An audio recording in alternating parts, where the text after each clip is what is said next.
অনেক স্বপ্ন নিয়ে পার্মানেন্ট রেসিডেন্টের অ্যাপ্লিকেশন করার পরে বিভিন্ন কারণে যৌক্তিক অযৌক্তিক নানান কারণে অনেকের অ্যাপ্লিকেশন রিফিউজ হয়ে যায়।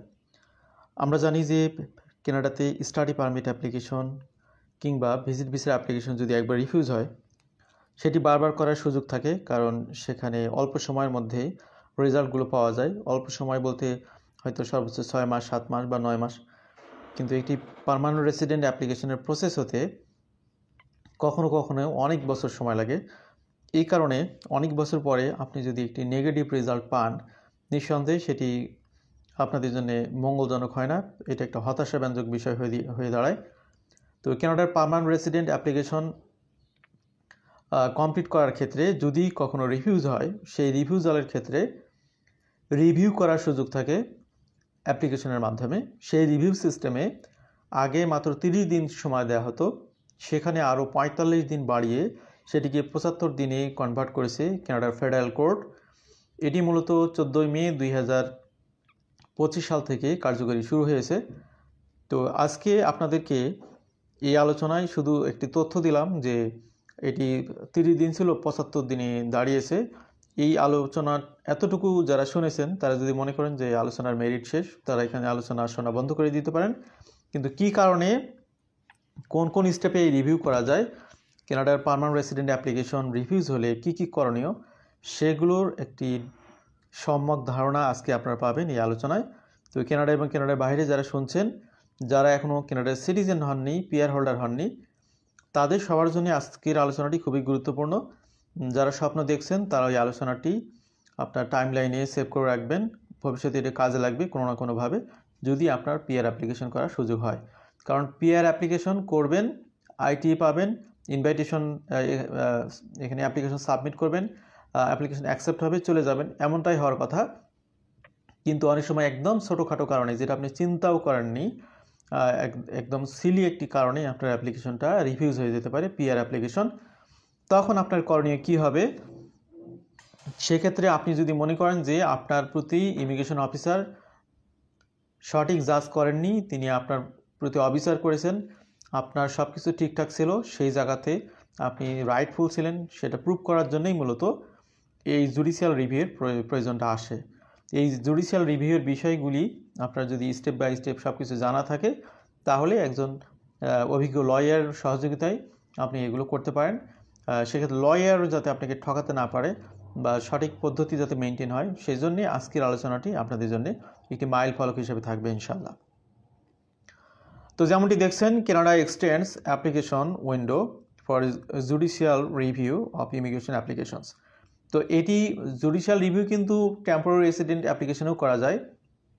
আপনার ভিজিটর ভিসার ক্ষেত্রেও আপনি করতে পারেন, এরপরে স্টাডি পারমিটের ক্ষেত্রেও করতে পারেন, ওয়ার্ক পারমিটের ক্ষেত্রেও করতে পারেন। তো সেই সমস্ত অ্যাপ্লিকেশন যেহেতু তুলনামূলক শর্ট টাইমে, কেউ এই প্রসেসে যেহেতু একটা এক্সপেন্সিভ বিষয় আছে, সাধারণত কেউ এগুলোতে যায় না। পিআর অ্যাপ্লিকেশনের ক্ষেত্রে সাধারণত এগুলো করা হয়ে থাকে। কী কারণে? পিআর অ্যাপ্লিকেশনে তো অনেকগুলো সেগমেন্ট, বিশেষ করে ইকোনমিক ক্লাসে অনেকগুলো ক্যাটাগরি রয়েছে: express entry, provincial nominee program, business migration. তো এক এক অ্যাপ্লিকেশনে এক এক ধরনের মেরিট, এবং যে কোনো একটি অ্যাপ্লিকেশনের ক্ষেত্রে ইমিগ্রেশন অফিসার ডাউট ফিল করতে পারে, আপনার অ্যাপ্লিকেশনটা একদম লাস্ট স্টেজে গিয়েও রিফিউজ করতে পারে। এখন জিসিএমএস নোটের মাধ্যমে আপনি যখন বুঝতে পারতেছেন যে প্রকৃতপক্ষে যেই কারণে আপনার অ্যাপ্লিকেশন রিফিউজ হয়েছে সেটা যথাযথ যৌক্তিক না, তখনই আপনি এই চ্যালেঞ্জে যাবেন, তখন আপনি জুডিশিয়াল রিভিউতে যাবেন। কিন্তু আপনি যদি জিসিএমএস নোট নিয়ে আপনি দেখেন যে হ্যাঁ, আপনার বাস্তবিক অর্থেই আপনার একটা মেজর গ্যাপ ছিল, সেটি ধরা পড়েছে, সেই কারণে আপনার রিফিউজ হয়েছে, সুতরাং আপনি রিভিউ অ্যাপ্লিকেশনে যাবেন না। এই হলো বিষয়। তো এখানে দেখতে পাচ্ছেন আপনারা স্ক্রিনে, Canadian immigration applicants now have more time to request a judicial review. তো এখানে যে ঘটনাটি ঘটতো, যে জুডিশিয়াল রিভিউ করতে হলে একজন অ্যাপ্লিকেন্টের যে পর্যাপ্ত সময় প্রয়োজন হয়, সেটি আগে ছিল না। বিশেষ করে আগে এখানে এই জুডিশিয়াল রিভিউয়ের জন্যে 30 দিন সময় ছিল। তো এই 30 দিনের মধ্যে কী করতে হয়? আপনার অ্যাপ্লিকেশনটা রিফিউজ করার পরে ইমিগ্রেশন অফিসার তো রিফিউজ করেই শেষ, তার দায়িত্ব শেষ। এখন আপনাকে প্রুভ করতে হবে যে ডিসিশনটা ইমিগ্রেশন অফিসার দিয়েছে সেটি আসলে ঠিক না, সেজন্য আপনাকে অ্যাডিশনাল ডকুমেন্ট কালেকশন করার প্রয়োজন হতে পারে। তো আপনার আরও অনেক ড্রাফট তৈরি করতে হতে পারে। এই বিষয়গুলো ঠান্ডা মাথায় চিন্তা ভাবনা করে আপনাকে একটা রেকর্ড তৈরি করতে হবে, যেগুলোর মাধ্যমে আপনি মূলত ইমিগ্রেশন অফিসারের ডিসিশনটাকে চ্যালেঞ্জ করবেন। তো এখানে দেখা গেছে যে আগে শুধুমাত্র 30 দিনের মধ্যে এটি করতে হতো, যেটা অনেকের জন্য পসিবল হতো না। যেমন আপনি যদি জিসিএমএস নোটের জন্য আবেদন করেন, জিসিএমএস নোট ছাড়া তো আপনি বুঝবেন না যে কী কারণে আপনার অ্যাপ্লিকেশনটা রিফিউজ হলো। তো জিসিএমএস নোট পেতেই তো 30 দিন সময় লাগে বা 30 দিনের বেশি লাগে। তো তাহলে আপনি 30 দিন সময়ের মধ্যেই যদি আপনার রিভিউ আবেদনটা করতে হয়, তাহলে জিসিএমএস নোট পেতে আপনার তার আগে রিভিউ আবেদনটা করতে হচ্ছিল। সেই জায়গাতেই যখন এটা 75 দিন করে দেওয়া হলো, এখন থেকে আপনার জিসিএমএস নোট পাওয়া, লয়ারদের সাজেশন নেওয়া, তারকে নতুন ডকুমেন্ট রেডি করা, এই সবগুলো কাজ একসাথে করতে পারবেন। তো নিঃসন্দেহে এটা একটা ওয়েলকাম সিদ্ধান্ত। এই জন্যেই মূলত আমরা হেডিংয়ে দিয়েছি সুখবর ও good news. Canada Federal Court has issued special measures that give applicants an additional 45 days to apply for judicial permission. তো এখানে এক্সট্রা 45 দিন দেওয়ার কারণে টোটাল ডে দাঁড়ালো আগে 30 প্লাস পরে 45, 75 দিন to review their immigration decision. আগে যেটা ছিল, যেমনটি বলছিলাম যে এখানে আগে 30 দিন ছিল। তো when an applicant obtains leave for judicial review, a Canadian federal court will review the immigration department's decision and may take steps such as returning a rejected application for processing if it was rejected on the basis of a misunderstanding or an error of law.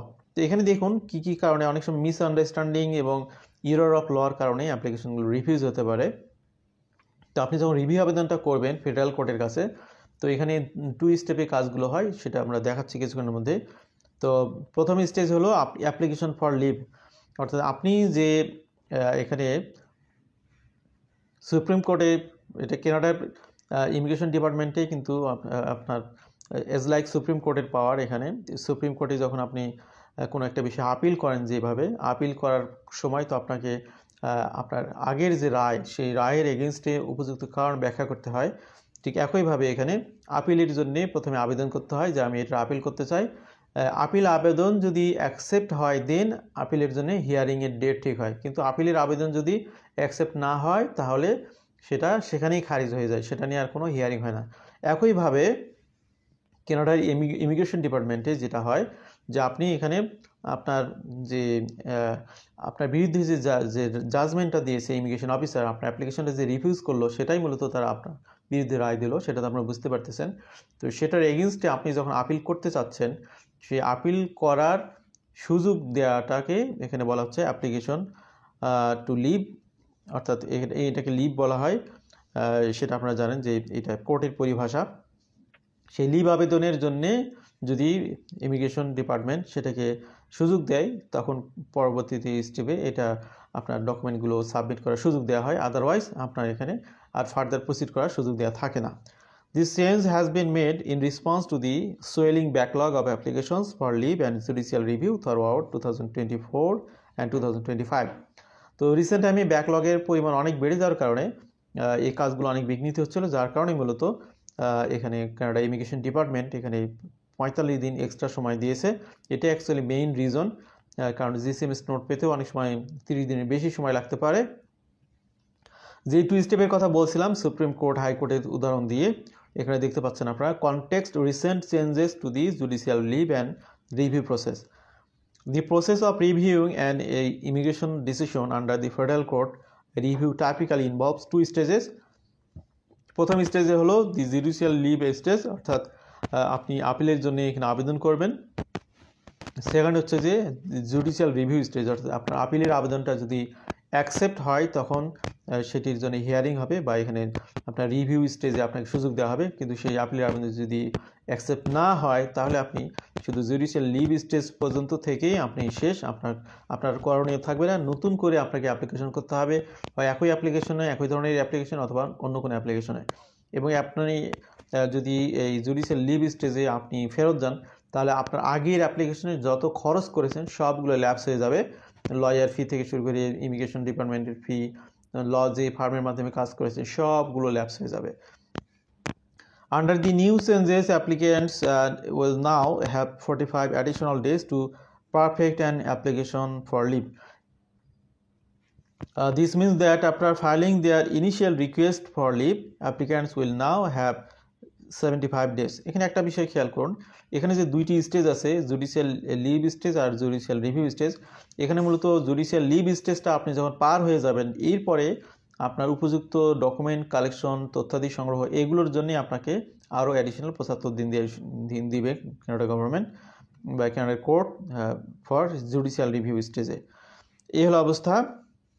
After making their initial request to perfect their application and submit their full applicant record for the court to consider. This 75 days will start. তাহলে এই 75 দিন কখন থেকে শুরু হবে? আপনাকে একটা refusal letter দিল তারপরেই শুরু হবে? অ্যাকচুয়ালি বিষয়টা এরকম না। আপনি ধরুন যে আপনি পিআর আবেদন করেছেন, যে কোনো ক্যাটাগরিতে হতে পারে, ফ্যামিলি স্পন্সরশিপের ক্ষেত্রেও কিন্তু এই ধরনের অ্যাপ্লিকেশনগুলো অনেক রিফিউজ হয়, কারণ অনেকে ফেক ম্যারেজ শো করে। এই জন্য অনেক সময় রিয়েল ম্যারেজ যারা করেন তাদের অ্যাপ্লিকেশনও রিভিউতে যেতে পারে বা রিফিউজ হতে পারে, তারা এই ধরনের বিষয়গুলোতে আসতে পারেন। এরপরে যে কোনো আপনার ফেসবুক স্ট্যাটাস, আপনার সোশ্যাল মিডিয়াতে, লিঙ্কডইনে আপনার যদি তথ্যের সাথে এবং আপনার ইমিগ্রেশন ডিপার্টমেন্টের তথ্যের মধ্যে ডিসক্রিপেন্সি থাকে, তাহলে সমস্যা। যারা শুনছেন তা আবার তাদের সবার কনসার্নের জন্য বলতেছি, আপনি যখন কোনো ইমিগ্রেশন অ্যাপ্লিকেশন করবেন, আপনার ফেসবুকে, আপনার লিঙ্কডইন প্রোফাইলে, আপনাকে সোশ্যাল মিডিয়াতে যতগুলো স্টেজে যেভাবে পাওয়া যায়, সবগুলোর সাথে আপনি ইমিগ্রেশনে যে ডিক্লেয়ার করেছেন সেখানে যাতে তথ্যে সামঞ্জস্য থাকে। কোনো এক জায়গাতে যদি তথ্যের গ্যাপ থাকে, আপনি ইমিগ্রেশন ডিপার্টমেন্টে সব কিছু শো করলেন, কিন্তু আপনি লিঙ্কডইন প্রোফাইলে রেখেছেন যে আপনি আরও 2টা জব করেছেন, 2টা কোম্পানিতে জব করেছেন, সেটা আপনি শো করেননি। এইটিকে যাচাই বাছাই করে আপনার ব্যাকগ্রাউন্ড চেকের সময় কিন্তু এগুলো খুব ভালো করে দেখা হবে, তখন কিন্তু এইটার সূত্র ধরে আপনার অ্যাপ্লিকেশনটা রিভিউজ হয়ে যাবে। তো আপনি মানে একটা বোকা হয়ে যাবেন, তখন মনে হবে যে এত বড় একটা বোকামি করলেন শুধু আপনার এতটুকু কারণেই। তারা মনে করতেছে আপনি মিসলিড করেছেন ইমিগ্রেশন ডিপার্টমেন্টকে, শুধু এই মেরিটেই আপনাকে এই অ্যাপ্লিকেশনটা রিফিউজ করতে পারে।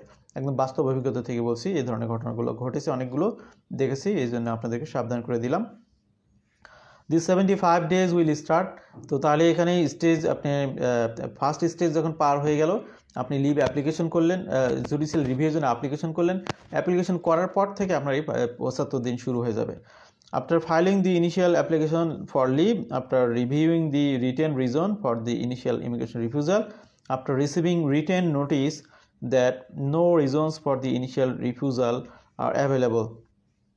To give further context of this stage, the following will detail entire process of applying for leave. এবার আসুন, এই যে আপনার লিভ অ্যাপ্রুভালটা গ্র্যান্টেড হলো, অর্থাৎ আপনি ফেডারেল কোর্টে আপিলের সুযোগ পেয়েছে। এখন আপিল করার সময় তো আপনাকে আরও অ্যাডিশনাল ডকুমেন্ট দিতে হবে। এগুলো আপনি কীভাবে আগাবেন স্টেপ বাই স্টেপ এবার আপনাদেরকে আমরা দেখাবো। কানাডা ইমিগ্রেশন ডিপার্টমেন্টে স্টেপ বাই স্টেপ আপনি রিভিউ আবেদনের জন্য কী কী কাজ করবেন। 1 নম্বর কাজ হলো অ্যাপ্লাই ফর জুডিশিয়াল রিভিউ। তো আপনি যখন অ্যাপ্লিকেশন করার অনুমতি পেলেন লিভ স্টেজ পার করার পরে, তখন তারা বলতেছে you must submit an initial application for leave and judicial review to the federal court. তো ফেডারেল কোর্টের নিকট আপনার এই একটা অ্যাপ্লিকেশন করতে হবে নতুন করে। কিসের জন্যে? যে আমি আমার যে ডিসিশন, আমার জন্য যে ডিসিশন ইমিগ্রেশন অফিসার দিয়েছে, সেটার এগেনস্টে আমি একটি রিভিউ অ্যাপ্লিকেশন করতে চাই। এই রিভিউ অ্যাপ্লিকেশনের জন্য আপনি ইনিশিয়াল একটি অ্যাপ্লিকেশন করলেন। এই অ্যাপ্লিকেশনটা কত দিনের মধ্যে করতে হবে? আপনি যে রিফিউজাল লেটারটা পেয়েছেন, আপনি যদি ইনসাইড কানাডাতে থাকেন, তাহলে আপনাকে অ্যাপ্লিকেশন এটার ইনিশিয়াল ডিসিশন পাওয়ার 15 দিনের মধ্যেই করতে হবে if you are in Canada. আর যদি আপনি কানাডার বাইরে থাকেন, আউট অফ কানাডাতে থাকেন, তাহলে within 60 days if you are outside Canada. তো আউটসাইড কানাডাতে থেকে এটি আপনার 60 দিনের মধ্যেই করতে হবে। তো এই হলো অ্যাপ্লিকেশন ফর জুডিশিয়াল রিভিউ স্টেজের প্রথম স্টেপ। সেকেন্ড হলো provide proof of service. After serving your application to the respondent you must file proof that you did so. আপনি যে নতুন করে রিভিউর অ্যাপ্লিকেশন করেছেন, সেই অ্যাপ্লিকেশন করার পরে সেটার প্রুফটা আপনি কাকে দিবেন? এটি যে ইমিগ্রেশন অথরিটি, কানাডার আইআরসিসি ডিপার্টমেন্টের কাছে এটা পাঠাবেন যে আপনি যে রিভিউর জন্য আবেদন করেছেন সেটা তাদেরকে জানাতে হবে। কত দিনের মধ্যে জানাতে হবে? সেই অ্যাপ্লিকেশনে 10 কর্মদিবসের মধ্যে জানাতে হবে। This must be done within 10 days of serving your initial application. তো আপনি রিভিউয়ের আবেদন করলেন, করে কানাডা ইমিগ্রেশন ডিপার্টমেন্টকে জানালেন যে আমি রিভিউর জন্য আবেদন করেছি। আপনার আবেদনটাকে পাওয়ার পর respondent file A notice of appearance. Immigration department তখন কি করতেছে, ইমিগ্রেশন ডিপার্টমেন্ট কিন্তু এখানে কি বিবাদী, বাদী বলা চলে, আপনি বাদী আর বিবাদী হচ্ছে ইমিগ্রেশন ডিপার্টমেন্ট, আপনি যেহেতু এখানে তাদের এগেনস্টে অ্যাপ্লিকেশন করেছেন। The respondent must file a notice indicating they will participate in the case. This must be done within 10 days after they are served within your application. তো আপনি রিভিউর অ্যাপ্লিকেশনটা জমা দিয়েছেন, সেটার প্রুফ ইমিগ্রেশন ডিপার্টমেন্টকে জানালেন। ইমিগ্রেশন ডিপার্টমেন্ট এটি দেখে তারা 10 কর্মদিবসের মধ্যে জানাবে যে তারা এখানে এই রিভিউ আবেদনে বা যে হিয়ারিং হবে ফেডারেল কোর্টে, সেই হিয়ারিংয়ে তারা অংশগ্রহণ করবে। কোর্ট রিকোয়েস্ট রিটার্ন রিজনস, কী কারণে এই অ্যাপ্লিকেশনটি রিফিউজ করা হয়েছে এটার জন্যে কোর্ট রিটেন রিজন এখানে প্রোভাইড করবে। If the decision you are challenging did not initially come with written reasons for refusal, the court will request them from the administrative party referred to formally as the tribunal. তো tribunal এটি সরবরাহ করবে কী কারণে তার অ্যাপ্লিকেশনটা refuse হয়েছে, সেগুলোর বিস্তারিত তথ্য এখানে থাকবে। Tribunal send written reasons or notice that reasons do not exist. The tribunal must send the written reason to all parties involved. এখানে দুইটি পার্টিকেই এখানে রিটার্ন রিজনটা এখানে ট্রাইব্যুনাল সরবরাহ করবে, দুইটি পার্টিকে, যিনি আবেদন করতেছেন রিভিউয়ের অর্থাৎ অ্যাপ্লিকেন্ট, আর যিনি রিফিউজ করেছেন আরসিটি ডিপার্টমেন্ট, দুইটি পার্টিকে পাঠাবে। এরপরে যে stage submit your applicant record. তো আপনি রিভিউ আবেদন করলেন, রিভিউ আবেদন করে আপনি বসে থাকলেন, তো তাহলে কিন্তু হবে না, সেক্ষেত্রে আপনাকে রেকর্ড এখানে সরবরাহ করতে হবে। ইমিগ্রেশন অফিসার যে আপনার ফাইলটা রিফিউজ করেছে সেটা যে অযৌক্তিক হয়েছে সেটা প্রুভের জন্যে আপনার যুক্তি তর্ক দিয়ে উপযুক্ত তথ্য প্রমাণাদি আপনাকে এখানে 75 দিনের মধ্যে এখানে সাবমিট করতে হবে, এবং অবশ্যই জিসিএমএস নোটটাও এখানে সাথে দেওয়ার চেষ্টা করবেন। আর এই কাজগুলো নিজে নিজে কখনোই করবেন না, অবশ্যই ইমিগ্রেশন লয়ারের মাধ্যমে করতে হবে। এই ধরনের কেসে পড়লে আপনারা নক দিতে পারেন, আমরা হেল্প করতে পারি। আমাদের হেল্প করতে পারি বলতে এখানে আমরা অবশ্যই আমাদের প্যানেল লয়ারের মাধ্যমে হেল্প করব। উইদাউট প্যানেল লয়ার বা আইআরসিসি এখানে তাও আপনার রিভিউ আবেদন সব আইআরসিসিরা করতে পারে না, এখানে অনেক সিনিয়র ল ফার্মের হেল্পের প্রয়োজন হয়, অনেক এক্সপেন্সিভ বিষয় থাকে। তো যাই কথা প্রসঙ্গে এটা বললাম, you must submit a record that includes relevant documents and arguments.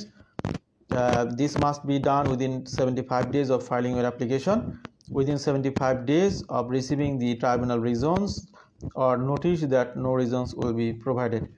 একটা কথা বলে রাখি যে আমাদের কানাডাতে রুরাল ইমিগ্রেশন পাইলট নিয়ে একটা বিস্তারিত আলোচনা আমরা করব, সেমিনার করব ইনশাআল্লাহ। চেষ্টা আছে আগামী শনিবারে করা যায় কিনা, বাংলাদেশ টাইম রাতে 9:30টার দিকে হতে পারে। সেক্ষেত্রে আপনারা যা আগ্রহী অবশ্যই আমাদের হোয়াটসঅ্যাপ গ্রুপে জয়েন করবেন। হোয়াটসঅ্যাপ গ্রুপে শুধুমাত্র লিঙ্ক প্রোভাইড করব, অন্য কোথাও হয়তো থাকবে না। Respondent submit their affidavit and arguments. তো আপনি যুক্তির তথ্য প্রমাণাদি সরবরাহ করলেন ফেডারেল কোর্টের কাছে বা সুপ্রিম কোর্টের কাছে। এবার ইমিগ্রেশন অফিসার কি করতেছে, আইআরসিসি ডিপার্টমেন্ট, তারাও আপনার এগেনস্টে আরও তথ্যাদি সরবরাহ করবে যে কি কি কারণে আপনাকে রিফিউজ করা উচিত। এখানে তারা 30 দিনের মধ্যে, the respondent has 30 days from the date they receive your application record to submit their own documents and legal arguments. তো উভয় পক্ষই সবাই এখানে ডকুমেন্টগুলো সাবমিট করবেন। অপশনাল রিপ্লাই, তো সেই ইমিগ্রেশন ডিপার্টমেন্ট কি এখানে আপনার বিরুদ্ধে এখানে তথ্য প্রমাণ দিয়েছে সেগুলো আপনি ল ফার্মের মাধ্যমে, আপনার লয়ারের মাধ্যমে আপনিও পেয়ে যাবেন, আপনাকে দেখানো হবে। সেটা দেখে আপনি চাইলে এটার একটা রিপ্লাই আপনি দিতে পারেন। You can file a reply to the respondent arguments if you wish. This must be done within 10 days of the receiving their submission. তাহলে তাদের আপনার এগেনস্টে, আপনার অ্যাপ্লিকেশনের এগেনস্টে তাদের যে তথ্য প্রমাণাদি নতুন করে তারা দিল সেটা নিয়ে আপনার কোনো কথা থাকলে 10 কর্মদিবসের মধ্যে আপনাকে সেটার জন্য একটা রিজন বা আপনি তথ্যাদি সরবরাহ করবেন। Court reviews leave request. এবার চলে আসুন, the court decide whether to grant leave for your case to proceed. তো এখন বিষয় হলো যে if leave is refused, the process ends and the decision cannot be appealed. If leave is granted, the court set as a hearing date for the judicial review. আচ্ছা, আমার এখানে কথার মধ্যে কিছু কারেকশন আছে। শুরুতে একটু এখানে স্টেপে, এই স্টেপগুলো ঠিক আছে, এখানে দুইটা যে স্টেজ দেখানো হলো, দুইটা স্টেজের যে বিষয়টি এখানে আমরা বুঝলাম। তো এখানে মূলত অ্যাপ্লিকেশনগুলো জমা দেওয়ার পরে নতুন করে সব ডকুমেন্টগুলো সাবমিট করার পরে এখানে ইমিগ্রেশন ডিপার্টমেন্ট, কোর্টের যে ডিপার্টমেন্ট, কোর্টের যে অ্যাডমিনিস্ট্রেটিভ ডিপার্টমেন্ট, সেই ডিপার্টমেন্ট কী করবে, সেটি উভয়ের অ্যাপ্লিকেশনগুলো যাচাই বাছাই করবে, উভয়ের তথ্যগুলো যাচাই বাছাই করবে। আপনি দিয়েছেন আপনার অ্যাপ্লিকেশন রিফিউজ করেছে, সেটা যে অযৌক্তিক সেটা প্রমাণ করে যে আরও অ্যাডিশনাল তথ্য প্রমাণ দিয়েছেন, আর ইমিগ্রেশন ডিপার্টমেন্ট দিয়েছে আপনার অ্যাপ্লিকেশন রিফিউজ করা যৌক্তিক, সেটার জন্য তথ্য প্রমাণ দিয়েছে। উভয় তথ্য প্রমাণাদি দেখে যদি কোর্ট মনে করে যে হ্যাঁ এটি উভয় পক্ষে যৌক্তিকতা আছে, তাহলে এখানে এটি সেকেন্ড স্টেজে যাবে। সেটিকে বলা হয়েছে the court decides whether to grant leave permission for the case to proceed. তো তখন মূলত কোর্ট ডিসিশন নেবে যে এটি প্রসিড করা হবে কিনা। যদি প্রসিড করা হয় তাহলে আপনার এখানে হিয়ারিং হবে। ইফ লিভ ইজ রিফিউজড, যদি প্রসিড করা না হয়, যদি রিফিউজ হয়, the process ends and the decision can not be appealed, তাহলে ডিসিশনটা নিয়ে আপিল করা যাবে না। ইফ লিভ ইজ গ্রান্টেড, যদি আপনার তথ্য প্রমাণাদি এবং ইমিগ্রেশন অফিসের তথ্য প্রমাণাদি উভয়ের আলোকে আপনার বিষয়টি একটু বেশি ভারী মনে হয় বা যৌক্তিক মনে হয়, তখন আপনার লিভটা গ্র্যান্ট করা হবে। Set a hearing date for judicial review, আপনার এখানে একটা হিয়ারিং ডেট পড়বে। Provides deadlines for any remaining document and tribunal records. তো আপনার যদি আরও কোনো ডকুমেন্ট দেওয়ার মতো থাকে বা আপনার কাছে ইমিগ্রেশন ডিপার্টমেন্ট আরও কোনো ডকুমেন্ট চাইতে পারে, সেগুলো আপনাকে দিতে হবে। না চাইলে আপনারা যে তথ্য প্রমাণাদি দিয়েছেন সেটার আলোকে এখানে ডিসিশন চলে আসবে। What are the possible outcome of the process, তো হিয়ারিং হওয়ার পরে কী ঘটতে পারে। If the federal court agrees with the original decision and finds no legal error, the initial decision will be upheld, অর্থাৎ আপনার তথ্য প্রমাণাদি দেখে ইমিগ্রেশন কোর্ট যদি মনে করে ইমিগ্রেশনের দেওয়ার ডিসিশনটা ঠিক ছিল, তাহলে তারা জানাবে যে এখানে আগের ডিসিশনই বহাল থাকবে। আর যদি আপনার অ্যাপ্লিকেশন, আপনার তথ্য প্রমাণাদি দেখে কোর্ট ফিল করে যে আপনার ডিসিশন, আপনার জন্য যে ডিসিশনটা দেওয়া হয়েছে সেটি ইমিগ্রেশন অফিসারের ভুল ছিল, তখন টোটাল অ্যাপ্লিকেশনটা এখানে রিভিউ করার জন্যে আবার নতুন ইমিগ্রেশন অফিসারের কাছে পাঠানো হবে। নতুন ইমিগ্রেশন অফিসার সবগুলো যাচাই বাছাই করে যদি দেখে যে আপনার কথা ঠিক, তাহলে আপনার ভিসা আপনি পেয়ে যাবেন। আর যদি দেখে যে না, এখানে ফার্দার জাজমেন্ট করার পরেও দেখা গেছে যে প্রকৃতপক্ষে আগের ডিসিশনটা ঠিক ছিল, তাহলে আপনি এখানে রং আপনার এগেনস্টের ডিসিশন বা ইমিগ্রেশন আপনার অ্যাপ্লিকেশনটা রিভিউজ থাকবে। এই পর্যন্ত আপনাকে দৌড়াতে হবে। যদি আপনার এখানে মনে হয় যে আপনার অ্যাপ্লিকেশনটা অযৌক্তিকভাবে রিফিউজ করা হয়েছে, তাহলে আপনি এই কাজগুলো করতে পারেন।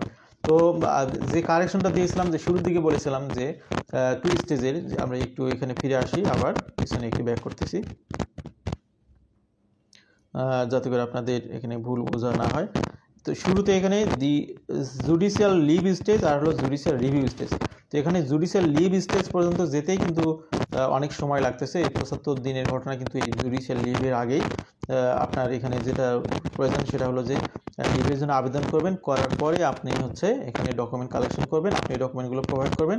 ইমিগ্রেশন অফিসাররাও বা ইমিগ্রেশন ডিপার্টমেন্টও আপনার এগেনস্টে ডকুমেন্ট প্রোভাইড করবে, করে প্রোভাইড ডকুমেন্টগুলো দেখে যদি কোর্ট মনে করে যে এগুলো সেকেন্ড স্টেজে যাওয়ার মতো অবস্থায় আছে, তখন এটা জুডিশিয়াল রিভিউ স্টেজে আসবে। আসার পরে যাচাই বাছাই করে আপনাদের বিষয়ে একটি ডিসিশন ফেডারেল কোর্ট দিবে।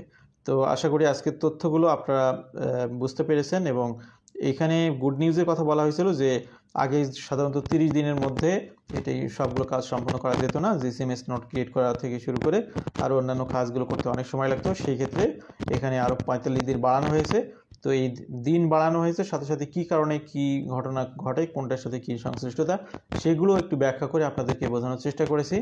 তো আমাদের আলোচনার মধ্যে কোনো ভুলভ্রান্তি থাকলে ক্ষমা করে দেবেন এবং আমাদেরকে জানাবেন।